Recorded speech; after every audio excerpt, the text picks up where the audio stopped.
تو بندہ ناکام ہو جاتا ہے۔ مسلمانوں کو جتنی کامیابیاں ملیں ان کا پس منظر صرف اتنا تھا کہ اللہ تبارک و تعالیٰ نے اپنے بندوں کی مدد فرمائی، اور اب تعالیٰ نے قرآن مجید میں اس حقیقت کا بیان کیا، فرمایا بل اللہ مولاکم، فرمایا بلکہ اللہ تمہارا مولا ہے، وَهُوَ خَيْرُ النَّاصِرِينَ، اور وہ بہترین مددگار ہے۔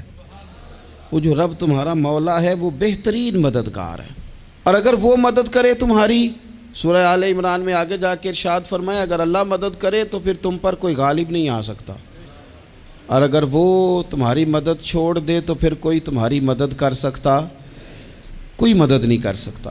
بدر کی جنگ بھی اور فتح مکہ بھی رمضان المبارک میں ہوا ہے۔ میں دونوں پر غور کر رہا تھا تو ایک نیا مضمون میرے ذہن میں آنے لگا۔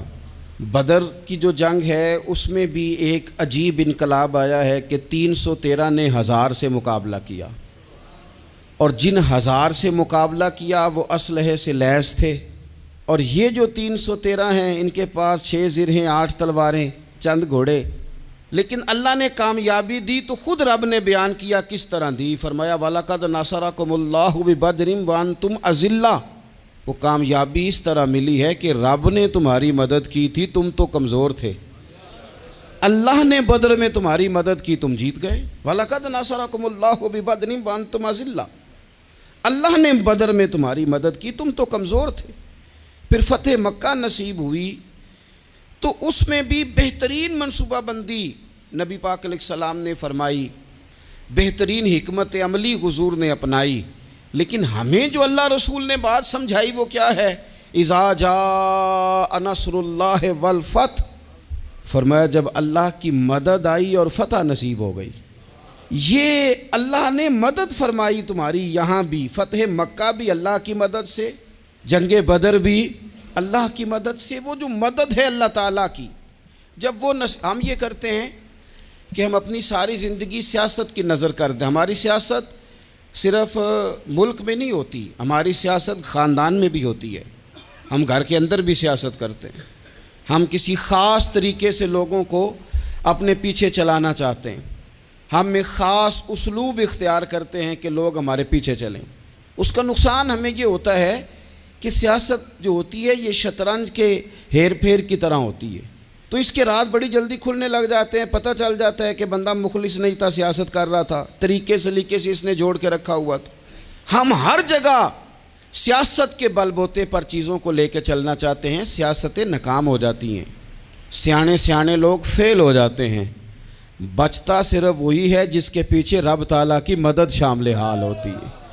اپنی زندگی کے اندر ہم جو کچھ بھی کر رہے ہیں، جس شعبے سے بھی ہمارا تعلق ہے، آج ہم نے اس بات پہ غور کرنا ہے کہ پہلے تو یہ غور کر لیں کہ جو کام ہم کر رہے ہیں کیا وہ کام ایسا ہے کہ اس میں اللہ کی مدد ہمیں ملے گی؟ اگر آپ کوئی معاذ اللہ ناجائز کام کر رہے ہیں، فعل حرام کا ارتکاب کر رہے ہیں، تو اس میں تو مدد الہی آئے گی نہیں۔ پہلے تو یہ دیکھیں جو کر رہے ہیں وہ کام مدد الہی والا ہے، اور اگر اللہ تعالیٰ کی مدد والا وہ کام ہے پھر اس پر غور کریں کہ کیا ہم نے مالک سے مدد کا سوال کیا ہے، ہمیں مدد میسر آ رہی ہے۔ وہ میں نے بزرگوں سے ایک بات سنی تھی، وہ بڑی یاد رہ گئی۔ وہ فرمایا کرتے تھے قابلیت بھی بڑی چیز ہے لیکن قبولیت سب سے بڑی چیز ہے۔ قابل ہونا بھی بڑی بات ہے لیکن زیادہ بڑی بات یہ ہے کہ اس کی بارگاہ میں قبول بھی ہے کہ نہیں۔ اپنی زندگی میں اللہ کی مدد کی طرف بڑھیں، مالک کی مدد کا حصول اختیار کرنے کی کوشش کریں، اللہ کے ساتھ اپنے آپ کو جوڑیں۔ اگر اللہ کی مدد نصیب ہو، یہ جو ہم جتنا ڈرتے رہتے ہیں، سہمے رہتے ہیں، پریشان رہتے ہیں کوئی کیا کر دے گا، ہمارے ہاں نا ہر شعبے میں معاذ اللہ ایک مافیا ہے، الا ماشاء اللہ۔ وہ مافیا کہتا ہے میرے ساتھ ملو گے تو میں چلنے دوں گا ورنہ میں نہیں چلنے دوں گا، مارکیٹ میں آ ہی نہیں سکتا فلانا بندہ چونکہ یہاں ہمارا قبضہ ہے۔ اور میرے بھائی پھر بہت سارے لوگ جن کی نیتیں اور ارادے بڑے اچھے ہوتے ہیں شروع میں، وہ بھی اس مافیا کا شکار ہو جاتے ہیں اور ان کے رنگ میں رنگ جاتے ہیں۔ یاد رکھنا، کسی شخص کی بلیک میلنگ کا کبھی شکار نہ ہونا، کبھی کسی کی میٹھی اور مسجع مکفہ باتوں کا شکار نہ ہونا۔ کوئی کیا کر سکتا ہے اگر اللہ مددگار ہو تو؟ جس کو رب کریم اٹھانا چاہے اسے کوئی گرا سکتا ہے؟ ہم یہ ڈرے ڈرے سہمے سہمے پریشان فیصلہ کرنے کی طاقت نہیں، مجھے چلنا چاہیے کہ نہیں، اٹھنا چاہیے کہ نہیں، کرنا چاہیے، اٹھ باندھ کمر کیوں ڈرتا ہے؟ پھر دیکھ خدا کیا کرتا ہے۔ حضرت عبداللہ ابن عباس فرماتے ہیں میرے نبی پاک علیہ السلام نے میری تربیت فرمائی، حضور نے میری تربیت فرمائی، اور محبوب پاک علیہ السلام نے فرمایا عبداللہ یاد رکھنا، یہ نوجوان دوست میری بات لکھ لیں، پریشان لوگ میری بات لکھ لیں، جن کے پاس قوت فیصلہ نہیں وہ اس بات کو لکھ لیں۔ حضرت عبداللہ ابن عباس فرماتے ہیں میرے نبی پاک علیہ السلام نے مجھ سے فرمایا تھا عبداللہ سن، اگر ساری دنیا مل کے تیرا کوئی نفع کرنا چاہے کر نہیں سکتی جب تک میرے رب کی رضا نہ ہو، اور فرمایا ساری دنیا مل کے تیرا کچھ بگاڑنا چاہے تو عبداللہ بگاڑ نہیں سکتی جب تک رب کریم کی حکمت کا تقاضا نہ ہو۔ لوگوں سے ڈرنا، لوگوں کی طرف دیکھنا، ماحول دیکھ کے اپنے راہ کا تعین کرنا، ہر بندے کے خیالات کے مطابق ڈھلنے کی کوشش کرنا، فلانا نہ ناراض ہو جائے، فلانا نہ ناراض ہو جائے، وہ جس نے ہونا ہو جائے، بس رب رسول ناراض نہ ہو۔ اپنی زندگی میں اپنے مالک کو مولا جان کے، بل اللہ مولاکم، اللہ تمہارا مولا ہے، وَهُوَ خَيْرُ النَّاصِرِينَ، وہ بہترین مددگار ہے۔ توجہ جب بھی کریں رب کی جانب کریں، اپنے دل کا قبلہ درست رکھیں، سوچوں کے زاویے سیدھے رکھیں۔ میرے بھائی مالک جب بندوبست کر دے نا، جب مالک بندوبست کر دے پھر ایسا بندوبست کرتا ہے کہ لوگوں کے پاس نا چارہ نہیں رہتا۔ حضرت مریم رضی اللہ تعالی عنہا پاک باز تھیں، مسجد میں رہی تھیں، پر مالک کی حکمت کے تقاضے بڑے عجیب ہیں نا۔ پھر جناب مریم کو اللہ تعالیٰ نے بغیر شوہر کے اولاد عطا کر دی۔ یہ بات ہی ایسی تھی، وہ کسی نے کہا تھا کہ مخلوق تو فنکار ہے اس درجہ کے پل بھر میں سنگے در کعبہ سے بھی اصنام تراشے، تم کون ہو کیا چیز ہے داغ کبابی، لوگوں نے تو مریم پہ بھی الزام تراشے۔ تو لوگوں نے کہا کدھر سے لے آئی بچہ، تیرا باپ تو ایسا نہیں تھا، کہاں سے لے آئی؟ اللہ کرے میں آپ کو سمجھا سکوں، ذرا اپنے آپ کو وہاں کھڑا کریں کہ ایک پاک باز عورت، پاک باپ کی بیٹی، طیب ماں کی بیٹی، اور اللہ کے گھر میں پرورش پانے والی خاتون، ایک وہ وقت اور ایک یہ وقت کہ اس عورت کو کٹہرے میں کھڑا کر کے پوچھا جا رہا ہے کہ معاذ اللہ تیری گود میں بچہ جائز نہیں ہے، کہاں سے لائی ہے؟ اب خود سے صفائیاں بندہ کتنی کو دے، کتنی کو وضاحتیں کرے۔ اور میں نے تو اپنی زندگی میں دیکھا ہے زیادہ وضاحت دینے والے کو بھی لوگ جھوٹا سمجھنے لگ جاتے ہیں، زیادہ وضاحت دینے پر بھی لوگ کمزوری کا اظہار سمجھتے ہیں کہ کمزور پڑ گیا ہے۔ آپ صلح کی کوشش کرتے ہیں، سامنے والا بزدل سمجھ لیتا ہے، زیادہ وضاحتیں بھی کمزور کر دیتی ہیں۔ اب حضرت مریم کو کٹہرے میں کھڑا کر کے کہا بچہ کس کا ہے؟ تو پھر خدا بندوبست جب کرے، اللہ جب مددگار ہو، تو پھر حضرت مریم کی گواہی درختوں سے نہیں دلوائی، اس نے پتوں سے نہیں دلوائی، پھر فرشتے نہیں بھیجے۔ حضرت مریم کہنے لگی مجھ سے نہ پوچھو، وہ جو پنگوڑے میں ہے اسی سے پوچھ لو، ان سے پوچھو نا، وہ کون ہے پوچھ لو، ان سے کر لو سوال۔ انہوں نے کہا پنگوڑے میں چند دنوں کا بچہ یہ جواب دے گا؟ مددگار تھا رب،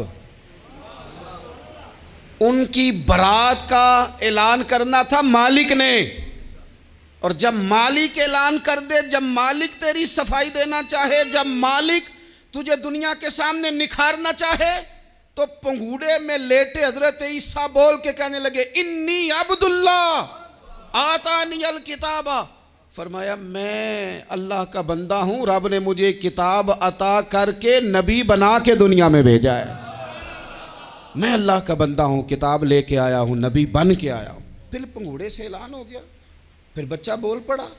اور یہ ایک دفعہ نہیں بات ہوئی، یہ بنی اسرائیل میں ایک جریج نام کے شخص بھی تھے جو نماز پڑھ رہے تھے، بعض نے لکھا ہے نفل نماز تھی، اماں نے پکارا تو آئے نہیں، تو ماں کے منہ سے نکل گیا تو اتنی دیر تک مرے گا نہیں جب تک کسی بے حیا عورت کا منہ نہ دیکھ لے۔ تو وہ عبادت گزار تھے، لیکن لوگوں نے ان کی عبادت، ریاضت، پرہیزگاری کو نہیں دیکھا۔ بس ایک عورت کو بھیج کے الزام لگوا دیا، وہ عورت آیا جایا کرتی تھی، اب آ جاتی ہیں عورتیں، مسئلہ پوچھنے کی نیت سے بھی آ جاتی ہیں۔ ماحول میں کچھ جگہ ایسی بھی ہیں جہاں عورتیں دم کرانے کے بہانے آ جاتی ہیں۔ وہ خاتون آتی جاتی تھی اس خانقاہ پہ، آستانے پہ، یہ بخاری میں موجود ہے، پھر اس نے کہا میری گود میں جو بچہ ہے یہ انہی کا ہے۔ مجھے بتائیں کیسے بندہ وضاحت دے؟ حالات خراب ہو گئے، لوگ کٹیا جلانے لگے، ماحول اور طرح کا بن گیا۔ میرے نبی پاک علیہ الصلوۃ والسلام فرماتے ہیں پھر اس رب کے بندے نے کہا مالک تو کریم ہے، تیری مشیت کا تقاضا آیا جو میری ماں نے جملے بولے تھے، پر اب میں وضاحت دینے کے قابل نہیں رہا، اب تو ہی کرم کرے گا تو دروازہ کھلے گا۔ تو وہ چند دنوں کا بچہ پنگوڑے میں بول کے کہنے لگا میں اس درویش کا نہیں، میں تو فلانے چرواہے کا بچہ ہوں، وہ جو بکریاں چراتا ہے۔ رب کی مدد کو پکاریں، اپنے ساتھ اپنے مالک کی مدد کو شامل کریں، تھوڑے رزق پر بھی گزارا اچھا ہونے لگ جائے گا۔ سارے لوگ آپ کو گرانے کی تدبیریں کر رہے ہوں گے اور مالک آپ کو عزتیں عطا فرما دے گا، اس کی بارگاہ سے حکمت کا تقاضا اور ہو جائے گا۔ ہم نے ساری زندگی لوگوں کو راضی کرنے میں گزار دی، ساری زندگی بڑھاپا آ گیا بچوں کو پالتے، اور بچوں نے آخری عمر میں کہہ دیا ابا اگر کوئی ڈھب کا کام کر لیتے تو آج ہمارے دن بھی پھر نہ جاتے۔ ساری زندگی گزار دی بہن بھائیوں کو راضی کرنے میں، ساری زندگی گزار دی ذمہ داریاں اٹھانے میں، ان کو 99 دفعہ دیا، ایک دفعہ نہیں دیا تو انہوں نے کہہ دیا تو نے تو کبھی دیا ہی نہیں، تو تھا ہی نہیں۔ ساری زندگی محلے داروں علاقے والوں کو راضی کرنے میں گزار دی، اور میں نے ایسے لوگ بھی دیکھے دین کے لیے وقت گزارا، لیکن جب بڑھاپے میں دانت کام نہ کرتے تھے تو وقت کے مفتیوں کو بھی مسجدوں کی کمیٹیوں نے کہہ دیا اب آپ کی سمجھ نہیں آتی، ہم نے خطیب کو یور رکھنا ہے، نہ دیکھو دنیا کی طرف، دنیا رلا دیتی ہے، نہ راضی کرو بندوں کو، بندے تھکا دیتے ہیں، نہ پیچھے بھاگو ہر وقت دنیا داروں کے، یہ انسان کو کمزور کر دیتے ہیں۔ وہ تو کریم ہی بڑا ہے، 2 آنسو زمین پر بعد میں گرتے ہیں، بندے کے گناہ سارے پہلے معاف فرما دیتا ہے۔ اللہ کی مدد کا حصول، اپنے مالک کی مدد کی طرف بڑھنا، آپ کو بدر کی جنگ بھی یہی درس دے گی، آپ کو احد کا میدان بھی یہی سبق دے گا، فتح مکہ بھی یہی سبق دے گا۔ میرے دوستو جب رب مدد فرمائے، جب اللہ مددگار بنے، دوستوں سے ایک بات اکثر کرتا ہوں، میں کہتا ہوں کہ جتنے درد سے آپ امیر کو اپنی کہانی سناتے ہیں نا، اور جس طرح آپ کے آنسو بات کرنے سے پہلے گر جاتے ہیں کہ غریب ہیں، بچیاں ہیں، کاروبار نہیں، او میرے سنگیو، اس سے آدھے آنسو اپنے رب کی بارگاہ میں بکھیرو، اس کے حضور عرض گزار ہو جاؤ، اس سے طلب کرو۔ ایک وقت انسان پر زندگی میں ایسا آتا ہے کہ اسے یوں محسوس ہوتا ہے کہ میرا سایہ بھی ذرا سا پیچھے ہٹ گیا ہے، اسے یوں لگتا ہے کہ میں کسی سہارے پہ ہاتھ ڈالتا ہوں تو وہ بھاگ جاتا ہے مجھ سے، لیکن مالک کی بارگاہ ایسی عظیم بارگاہ ہے، رب رسول کے آستانے اتنے بڑے ہیں کہ آپ جب وہاں کشکول طلب دراز کرتے ہیں تو جھولی پھیلانے میں دیر لگتی ہے، ان کو بھرنے میں تو کوئی دیر نہیں لگتی۔ ہم نے اپنا سوچ کا قبلہ ہی دنیا کو بنا لیا ہے۔ یہ جو اللہ والوں کی مدد ہے یہ تو اللہ ہی کی مدد ہے، لیکن یہ جو سیٹھوں کی طرف توجہ کرنا، نوابوں کی طرف توجہ کرنا، دنیا داروں کی طرف توجہ کرنا، اور اپنا مزاج اس طرح کا بنا لینا، یارو گردن کو جھکا دیتا ہے خیرات کا پتھر، جہاں میں مانگنے والوں کے سر کبھی اونچے نہیں ہوتے۔ اور اقبال کہتے ہیں غیرت ہے بڑی چیز جہان تگ و دو میں، پہناتی ہے یہ فقر کو تاج سردارا۔ میں عرض کروں گا کہ اپنی آپ جب توجہ کا قبلہ اللہ رسول کو بنائیں گے تو رب فرماتے ہیں وَيَرْزُقْهُ مِنْ حَيْثُ لَا يَحْتَسِبُ، میں نہ تجھے وہاں سے رزق دوں گا جہاں سے کبھی تیرا گمان بھی نہیں گیا ہوگا، یہاں سے بھی مل سکتا ہے، تو نے سوچا بھی نہیں ہوگا۔ بخاری شریف میں حدیث ہے، حضرت جابر ابن عبداللہ فرماتے ہیں نبی پاک صلی اللہ علیہ وسلم نے 300 لوگوں کا ایک لشکر روانہ کیا کسی مہم کے لیے، کسی جہاد کے لیے۔ حضرت ابو عبیدہ بن جراح رضی اللہ تعالیٰ عنہ امیر لشکر تھے۔ فرماتے ہیں غربت اتنی زیادہ تھی، بھوک اتنی زیادہ تھی کہ ایک ایک کھجور دن میں ایک وقت کھانے کو ملتی تھی، اور کچھ دن ایسے آئے کہ اب کھجور بھی نہیں مل رہی۔ فرماتے ہیں اتنی زیادہ بھوک لگی مجاہدین کو، 300 بندہ پتے کھا کے گزارا ہونے لگ گیا۔ یہ بخاری میں موجود ہے۔ آپ فرماتے ہیں کہ دریا کے کنارے ہمارا پڑاؤ تھا، ٹھہراؤ تھا۔ جب بھوک سے نڈھال ہو گئے نا، وَيَرْزُقْهُ مِنْ حَيْثُ لَا يَحْتَسِبُ، اللہ وہاں سے روزی دیتا ہے، گمان بھی نہیں ہوتا۔ فرماتے ہیں ایک مچھلی اللہ تعالیٰ نے دریا کے کنارے بھیجی، فرماتے ہیں وہ تھی تو مچھلی پر پہاڑ جتنی تھی۔ بخاری میں لفظ ہیں، حضرت جابر ابن عبداللہ رضی اللہ تعالیٰ عنہ فرماتے ہیں 300 آدمی 18 دن تک اس مچھلی کو کھاتے رہے، مچھلی ختم ہی نہیں ہوئی۔ مچھلیاں نہیں، مچھلی کہتے ہیں 18 دن 300 بندہ کھاتا رہا، مچھلی ختم ہی نہیں ہوئی۔ اور فرماتے ہیں کہ اس کی ہڈی نکال کے، کانٹا کہیں گے آپ اپنی زبان میں، کہتے ہیں وہ نکال کے نا تو اس کو کھڑا کیا نا جب، تو اونٹ کجاوے سمیت اس کے بیچ سے گزر جاتا تھا، 2 اس کے کانٹے جوڑے۔ فرماتے ہیں وہ اس کا گوشت ہم کھاتے تھے، اور اس کی چربی بطور تیل کے ہم جسموں پہ ملتے تھے، بیماروں کو اس سے سکون آتا تھا، تندرستی شفا ہوتی تھی۔ فرماتے ہیں ہم کھایا بھی ہم نے، اور کچھ لے کے ہم مدینے بھی گئے، اور قربان جائیں نبی پاک نے بھی اس میں سے کھایا۔ ہم نے عرض کی حضور یہ معمہ کیا ہے، یہ ماجرا کیا ہے؟ تو محبوب نے فرمایا تمہارے پاس غذا نہیں تھی، رب نے تمہارے لیے بندوبست کیا ہے، اللہ نے تمہیں دیا ہے۔ مکان شروع کر لیا، ایک صاحب نے وہ مکان بنانے لگے، آپ وہ حساب لگا رہے ہیں، کہتے ہیں میرے پاس اتنے پیسے ہیں، اتنے میں نے فلانے دوست سے کہنا ہے اس نے دے دینے، اتنے فلانے رشتہ دار سے کہنا ہے اس نے دے دینے، اتنے فلانے سے کہنا ہے اس نے دے دینے۔ یہ ساری کاپی بنا کے مکان شروع کر لیا۔ جو روز کہتا تھا نا کوئی حکم ہو جاتے 10 سب سے پہلے اس کو کہا میاں پیسے چاہیے، وہ کہندا ہو کل ہی منڈا ٹوریا ہے، کہتے تو پرسوں 10 داتے لب جانے سن۔ میں آپ کو اپنے تجربے کی بات بتا رہا ہوں۔ جن لوگوں کا خیال ہوتا ہے نا کہ آپ سٹارٹ کریں فلانا کام، ہم آپ کے ساتھ ہیں، اللہ کا ہی کوئی نظام ہے، وہ بالکل بھی نہیں ساتھ ہوتے۔ لیکن ایسا نہیں ہے کہ کوئی ساتھ نہیں ہوتا، اللہ تعالیٰ بڑے اسباب پیدا کرتا ہے، وہاں سے دیتا ہے جہاں سے گمان بھی۔ ہمارا یہ ذہن بن جاتا ہے ہم ساری اپنے حساب سے چلتے ہیں، اتنے رشتہ داروں سے، اتنے، کون آپ کے ساتھ چلے گا؟ سوال ہی نہیں پیدا ہوتا۔ یہ سارے کام چھوڑ کے سب سے پہلے 2 رکعتیں پڑھو، اپنے رب کی بارگاہ میں، رسول کائنات کی بارگاہ میں گزارشات اور استغاثے پیش کرو، وہاں سے خیر طلب کرو۔ دنیا دار کیا دیں گے، کیا دے سکتے ہیں، کیا حیثیت ہوتی ہے کسی؟ اللہ کہتا ہے وہاں سے دوں گا۔ تو جو اللہ مال دے وہ لینا چاہیے کہ رشتہ داروں کا مال دیکھنا چاہیے؟ جو اللہ دے وہ لینا چاہیے کہ سیٹھوں نوابوں کی جیبیں دیکھنی چاہیے؟ جو اللہ دے وہ قبول کرنا چاہیے یا دیکھنا چاہیے کون سا آدمی کہاں پہنچ گیا؟ چھوڑو، اپنی مٹی پہ چلنے کا سلیقہ سیکھو۔ کسی کے سنگ مرمر پہ چلو گے تو پھسل جاؤ گے، پھسل جا۔ اس پر ایک اور بات عرض کر دوں، صحیح بخاری سے، مسلم سے ایک اور بات۔ کچھ چیزیں ایسی ہیں جن سے اللہ کی مدد آتی ہے، مدد ملتی ہے۔